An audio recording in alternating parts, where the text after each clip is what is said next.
something on. So coming up, we've got some fish catches for you, and a really bizarre way to try and catch more dab, and using a feather can actually work.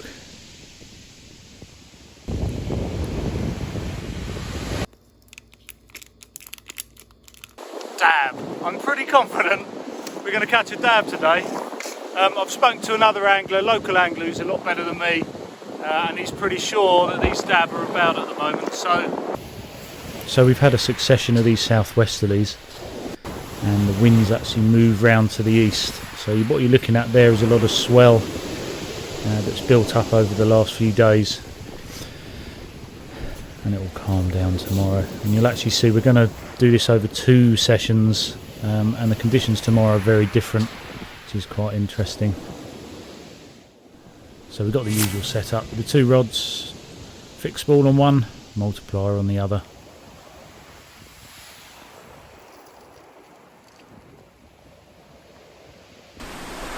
Most of the time for this sort of beach fishing we're using this breakaway lead, and you can see here the bottom hook will go onto the weight, and actually this is on the Cascade rig, so the tension's really important in this lead. And the way this works is the hook goes onto the clip on the lead there, and underneath that lead, I don't know if you can see, when you put it under tension, you've got like a little blue dome thing, and when the lead hits the water, that blue thing shoots up and pushes the hook off. So over here we've got the wrapped worm. These are obviously the live wrigglers.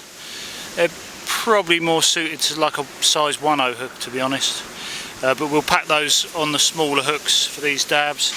Then over here, little sprats or white bait. So what I'm doing with this bait, I'm just pinching the head off actually, and I'm going to tip the lug with it, and it works as I think it works as an attraction for the fish, a bit like a shiny bit of fish maybe, and it's obviously bony as well, so it's a good way of doing it. I've caught dab in the past like this, but actually we'll find out today, believe it or not, that a feather is even better at catching dab. I'll show you how that works in a moment. Right through the middle. Baiting needle's easier when that worm twists up, but just trying to put that through the middle of the worm without bursting it too much. You see it's gone through there.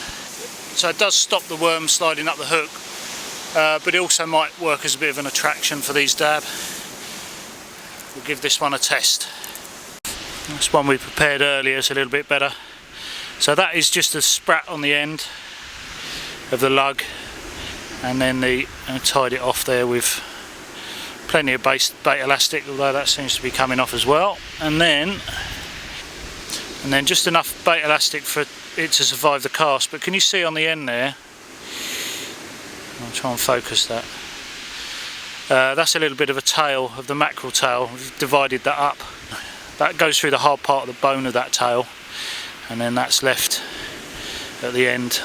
Might be better with sprats tails or something like that, but let's give that a go. You never know.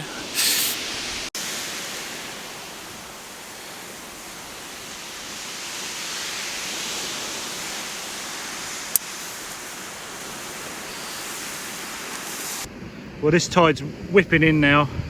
It's only worth me putting this mackerel head on the pulley rig for the first section of tide, and all I'm going to do is hook it under like that. This is a frozen mackerel, and then once this is in for half an hour, I think we'll be back on, ready to go. So that should be just about right. As you can see, the tide is racing in.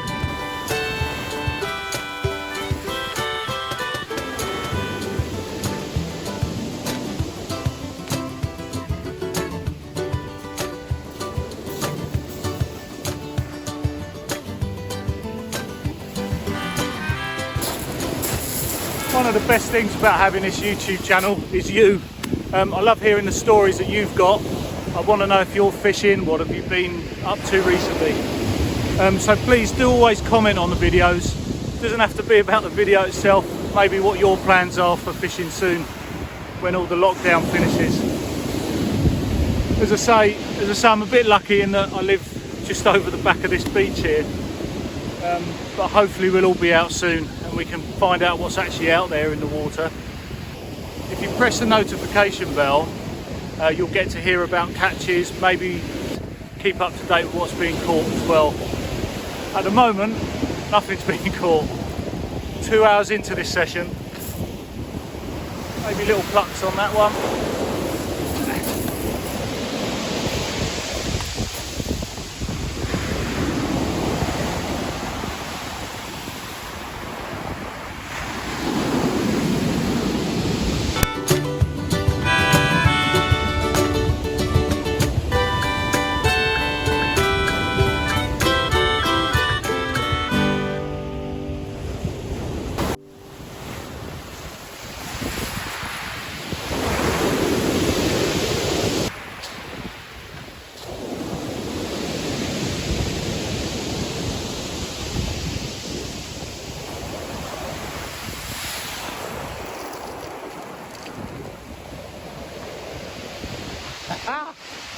I just got whacked by a wave. Got whacked by a wave there and there's a leak in my boot.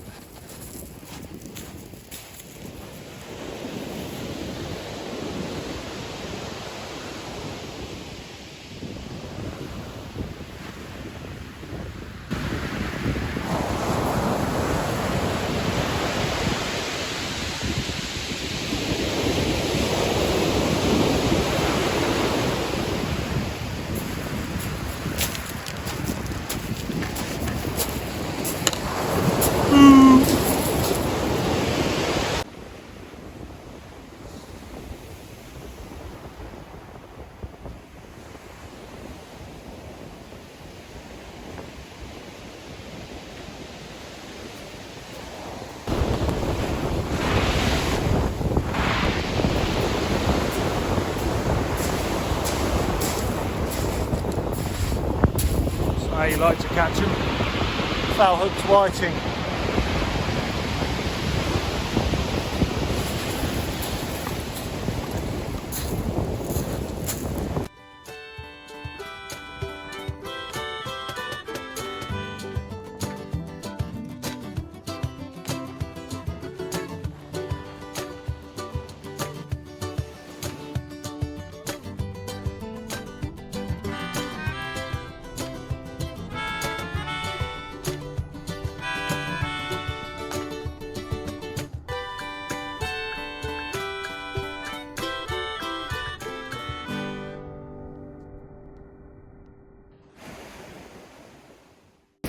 Now, is this my casting getting better?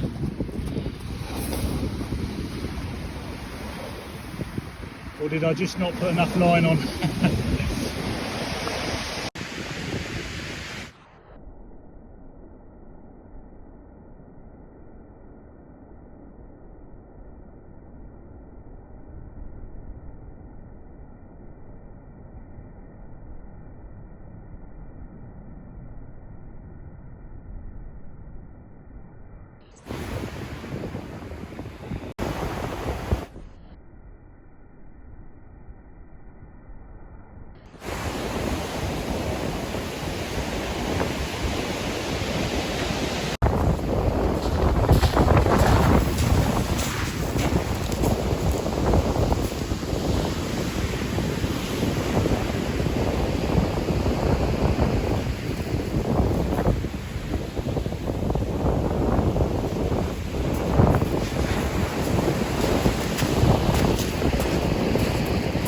Hey, we got one.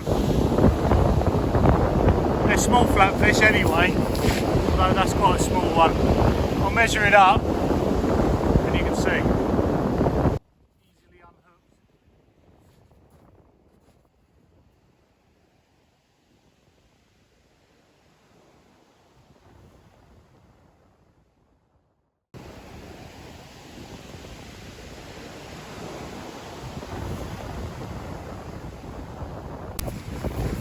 So it's a dab, you run your finger across the back, that's rough there.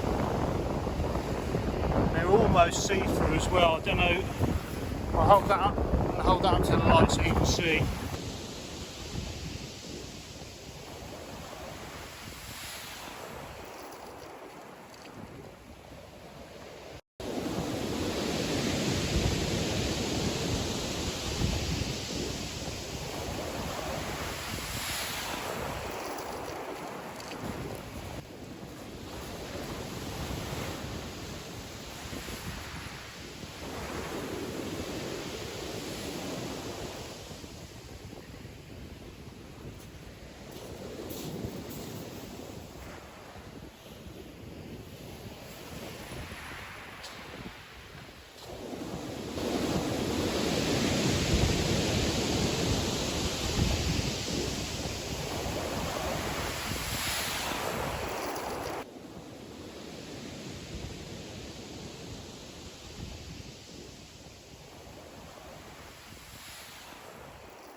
7 of these so far, so another £3.50 for the RNLI.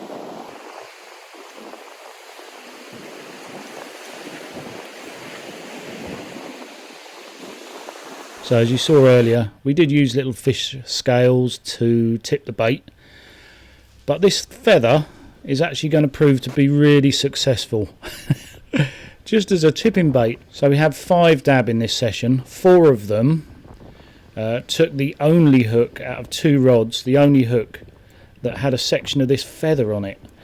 Now this could just be coincidence, but this is I found this seagull feather on the beach, and all I'm doing here is just trimming it to make it look a little bit like a fishtail, really. Sort of the middle shaft bit of the feather along the shank of the hook, and just leaving the feather to flap around. So I don't know, I've got a feeling I will always use this to get these dab, because everything you see from now had that feather on it.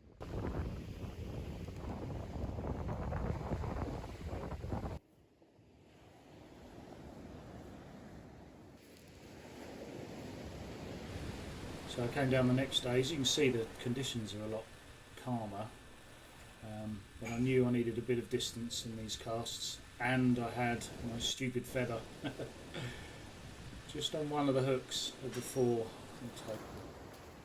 Got something on.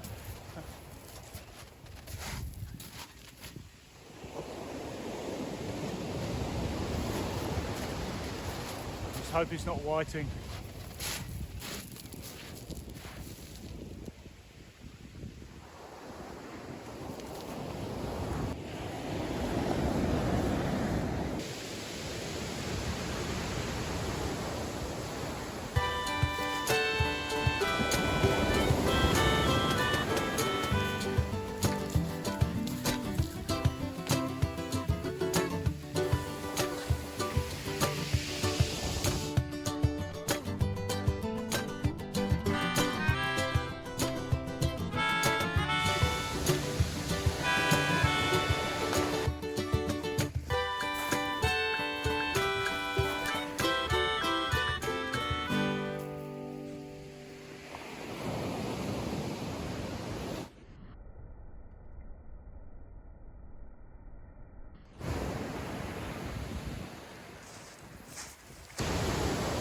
And the dab is such a lovely eating fish as well. Some people say it's the nicest eating fish, even sweeter than a plaice. Great, and I've really enjoyed catching these fish. Yes, they're small, one of the smaller flatfish species, but what a wonderful fish they are. So although we've used these tails, it was the feather that was the king of the baits, and I'm certainly going to use that again. So if you do use a feather to make your lugworm more attractive, let us know. I'd love to know. In the kitchen, you don't need to cut off the fillets on these. I put them in pretty much whole. Just cut off the tail and the head, and then the guts come out with the head, really. Just trim it at that end, take those guts out. You won't get any Jamie Oliver style cooking here, I'm afraid, but we will do some more catch and cook if that's something people like. And then trim round, sometimes trim round here with the knife, or scissors actually are quite good for this. Cut round either side of them. And there's a fair amount of meat. It's almost all meat in these dabs. And then just eat it off the bone. It is a fish that shouldn't really be overcooked. I'll just stick it in the pan, bit of butter, salt and lemon. And these ones were just 10 minutes in my oven at 180. And they taste delicious. Thanks very much for watching. It's a bit of a weird one with the feather catching the fish. But I got a feeling that does make a difference.